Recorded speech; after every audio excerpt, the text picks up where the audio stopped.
Let's move on to Watson. Now here's a character that's gone through a great deal of evolution over the past few years. It seems standard now that every adaptation has to simultaneously deconstruct and reconstruct his relationship with Holmes while adding more depth to the character. People's memory of Doyle's Watson seems to be that of a character who is there to narrate the stories, admire Holmes, and not much else. It's a bit of an unfair impression, but it's also understandable at the same time. In any case, it seems as though the writers feel that Watson needs more to him, or her in some cases, for the audience to connect to them. And since it's given us good portrayal so far, I'm not going to argue with it.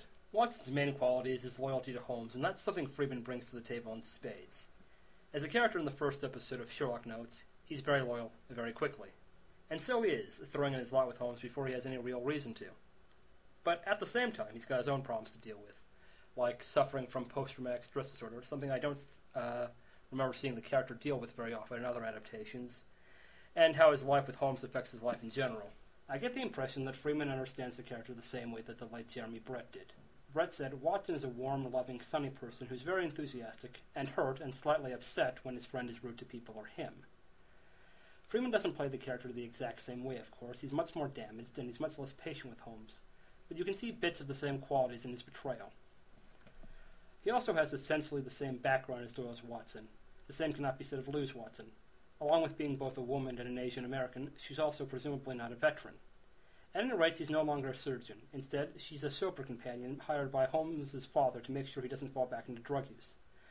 Essentially, it places Holmes and Watson's meeting at a different later point in his career. For many people, this is a deal-breaker, but not for me. So far, the essential aspects of the character are kept, and while it's too soon to tell how deeply her loyalty to Holmes will run, I can't imagine the writers changing that too much. One of the very few inviolable rules of Holmes stories is that you cannot ignore the bond between Holmes and Watson. The main thing I like about Lou's portrayal is the realism she brings to the role. She respects Holmes's abilities, but she's not enamored with him to the point that she's looking past his faults. And that's not to say that Freeman's Watson does, of course, but it goes deeper with Joan. For the moment, at least, she's only there because she has to be. Another thing I like is how the writers have avoided the trap of making Watson into an idiot. She's not as clever as Holmes, of course, but she's a competent investigator, and her people skills help when Holmes's don't. Next, I'd like to talk about villains and other antagonists, and while each episode has their own, there are really only two that bear speaking at length about. The first, of course, is Moriarty. It's rare to see a Sherlock Holmes story these days without him, and the reason for this is plain. We have an extraordinary hero, you need an extraordinary villain to challenge him, and Moriarty is the one who fits the bill. However, it's important to remember that Moriarty only comes into two stories in Doyle. Once where he's only loosely involved, and once where he's essentially a plot device. I think the character has been overused, and this is definitely true of Sherlock, where we're not permitted even one episode without at least his presence being felt. I'm not sure it was a good idea to make the show so much about one villain. Andrew Scott's performance seems to be hit or miss. A lot of people love him, and just as many people hate him. As for me, I liked him when we first saw him, but as the show went on, he really started to grate on me. He definitely suffers from what I call Joker syndrome, where the writers attempt to make a character menacing by making him, and it's usually a him, camp, possibly gay, and gleefully psychotic, with no real goal except to cause mayhem. We've seen it with the Joker, we've seen it with the Master on Doctor Who, and we're seeing it here. Since we really don't know that much about Moriarty from canon, I can't really say the portrayal is wrong, but it doesn't work for me. It's like Scott was trying too hard to play crazy, and it just came off as silly.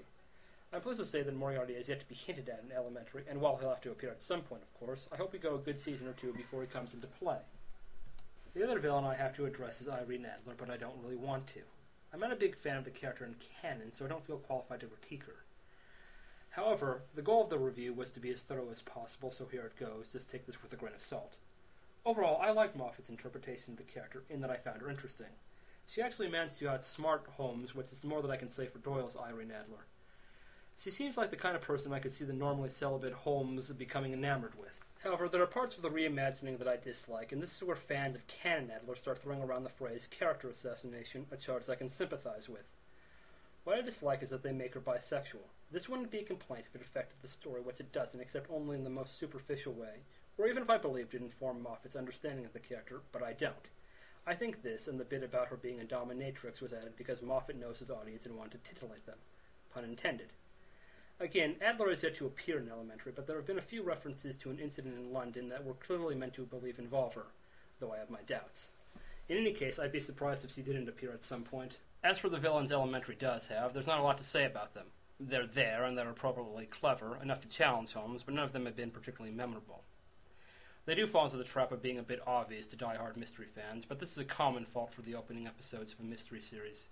I even thought the culprit of Sherlock's first episode was pretty obvious, even to casual viewers. But again, this was something that improved when Elementary's second episode aired. I think that covers my commentary on the characters, so I'd like to talk very briefly now about the writing. And there's no two ways around this one. Sherlock is the clear winner. Now, that's not a criticism against Elementary exactly, it just doesn't have Stephen Moffat or Mark Gatiss, and they're not going to lose many writing contests.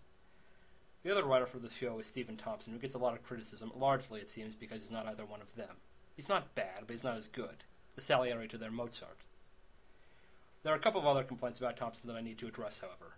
The first is that his episode, The Blind Banker, has been criticized for using racial stereotypes. However, I'm not the person you want to listen to about that. I have nothing intelligent to say on the subject.